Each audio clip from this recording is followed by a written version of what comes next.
வீட்ல கடலை மிட்டாய் செய்யும் பொழுது ஜவ்வு மாதிரி ஆயிடுது. இந்த மாரி கிரிஸ்பியா வர மாட்டேங்குதுன்னு நினைக்கிறீங்களா? இந்த வீடியோவ ஃபுல்லா பார்த்து, இதுல இருக்க மெஷர்மெண்ட்ஸையும், சின்ன சின்ன டிப்ஸையும் மட்டும் ஃபாலோ பண்ணுங்க. நீங்களும் சூப்பரா கடலை மிட்டாய் வீட்ல செய்யலாம்.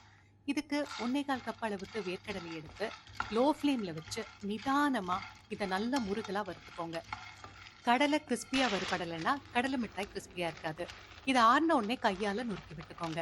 ஒரு பாத்திரத்துல 1 1/4 கப் வெல்லம் சேர்த்துக்கோங்க. இது கூட 1/4 கப்பும் 1 டேபிள் ஸ்பூன் தண்ணியும் சேர்த்துக்கோங்க. எவ்வளோ கடலை எடுத்திருக்கோமோ அதே அளவு வெல்லம் எடுத்திருக்கோம்.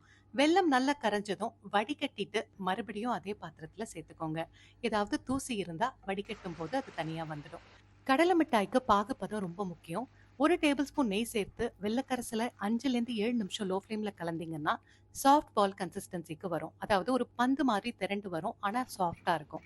இதுலேருந்து ஒரு 3லேருந்து 4 நிமிஷம் கழிச்சு, பாகு இன்னும் திக்காகி கரண்டிலேருந்து ஒரு கம்பி மாதிரி விழும். எடுத்தீங்கன்னா சுலபமா உருட்டுறதுக்கு வரும். உடைச்சீங்கன்னா இந்த மாரி நல்ல சத்தமா உடையணும். இதுதான் நமக்கு தேவையான பாகுபதம். இப்போ வறுத்த வேர்க்கடலைய சேர்த்துட்டு அடுப்ப ஸ்விட்ச் ஆஃப் பண்ணிட்டு வேகமா கலந்துக்கோங்க. ஏன்னா இது சீக்கிரமாவே செட் ஆயிடும். பாகுபதம் செக் பண்ண கரண்டிய இப்படி ஒத்தி எடுத்து பார்த்தீங்கன்னா, அது நல்ல இழை இழையா வரும். இப்போ நம்மளோட பாகுபதம் சரியா இருக்குன்னு அர்த்தம். இப்போ ஒரு பாத்திரத்துல நல்ல நெய்ய தடவிக்கிட்டு, ஒரு ஸ்பூன் பின்னாடியுமே நெய் தடவிக்கிட்டு, வேர்க்கடலை கலவையை இதுல சேர்த்து நல்லா அழுத்தி விட்டுக்கோங்க.